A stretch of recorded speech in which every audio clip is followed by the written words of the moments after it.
Hi, thanks for joining me. Today I've got a fun little problem. It sort of involves trigonometry, calculus and analysis, all for the price of one. And it's motivated by the trigonometric identity, which we all know and love. Sine squared theta plus cosine squared theta equals 1. Now when I first saw, or was introduced to this identity, I thought it meant sine of theta plus cosine of theta. So sort of like this thing here. Sine of psi plus cosine of psi.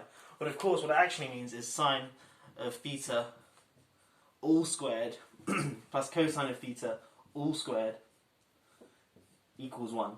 Now this thing definitely holds for all real values of theta, but today I want to prove that there exists a unique psi in the interval 0 pi over 2 such that sine of psi plus cosine of psi equals 1.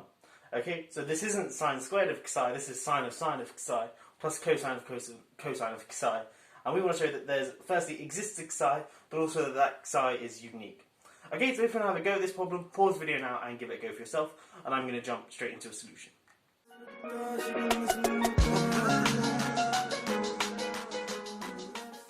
Okay, so what I've done is I've defined a real function f, which goes from the interval 0 pi over 2 to the reals, and it's defined as so f of x equals sine of x plus cosine of x minus 1.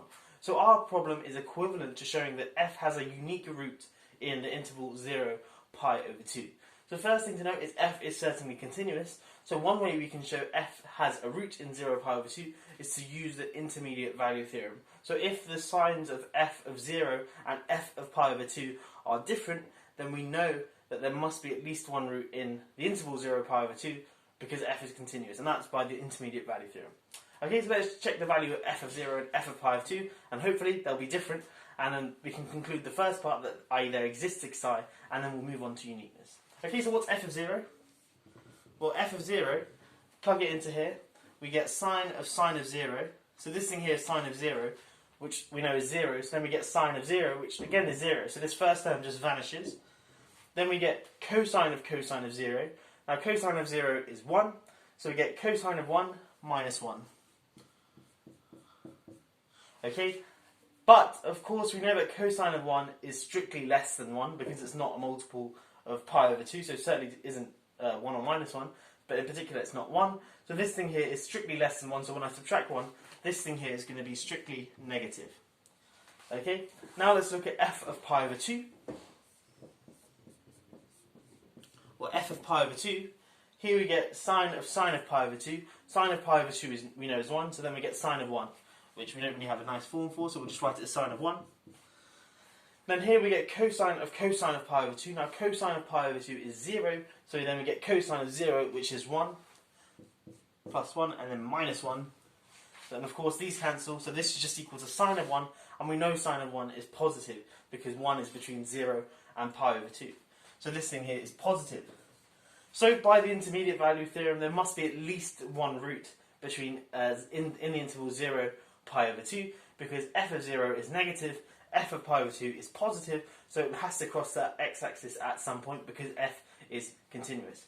Now what we want to do is prove that the time it crosses, so it only crosses once in that interval, i.e. the root is unique. Okay, so the way I want to show that the psi in the interval, which is a root, is unique, I want to first differentiate this, and then we'll see why I'm differentiating this and why it will tell us that that psi is unique. So let's firstly differentiate this, so we get f prime of x is equal to, now we've got to be careful here using the chain rule, so the derivative of sine of x is, remember, the derivative of this guy here, which we know is cosine of x, times cosine of sine of x. So the derivative of this function here, sine, so cosine of sine of x. So that's the derivative of this thing here. What's the derivative of this thing here? Now we've got to be extra careful because there are going to be minuses flying about. So we get a minus sine x from the derivative of that cosine of x. I'll write it here. So plus minus sine of x times the derivative of this thing here, which is minus sine. So minus sine, and then in the brackets we just have cosine of x. Okay, so obviously this minus here cancels with that minus there quite nicely. And then we're just left with sine of x times sine of cosine of x. Okay, so that's our derivative function. Now what I want to do is notice that this is positive for all values of x between 0 and pi over 2, and that's not too difficult to see why. Let's just see that this thing here is positive and this thing here is positive. So when I plug in any number between 0 and pi over 2, this thing here is going to be between 0 and 1. So then cosine of some number between 0 and 1, that's positive. So this term here is positive. Similarly, between 0 and pi over 2, cosine is positive. So that thing there is positive. Sine of x between 0 and pi over 2 is positive. Cosine of x between 0 and pi over 2 is positive. And in particular, it's between 0 and 1. So this thing here is sine of something between 0 and 1. But in particular, sine of 1 is less than sine of pi over 2. So this thing here is between 0 and 1, but in particular it's positive. So we're just summing a bunch, or positive times positive is positive, plus a positive times positive. So there's a lot of positivity here, lovely stuff. So all of this is positive. So that means, in the interval 0 pi over 2 I should say, so that means that f prime of x is an increasing function in 0 pi over 2.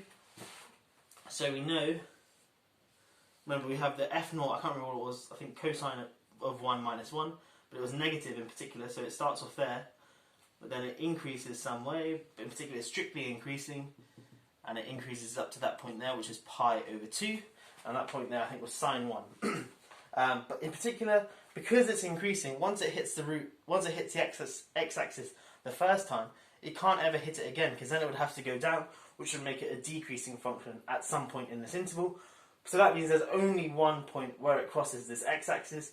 That point we're going to call psi, and we've shown that it exists and we've shown that it's unique, so that's the problem solved.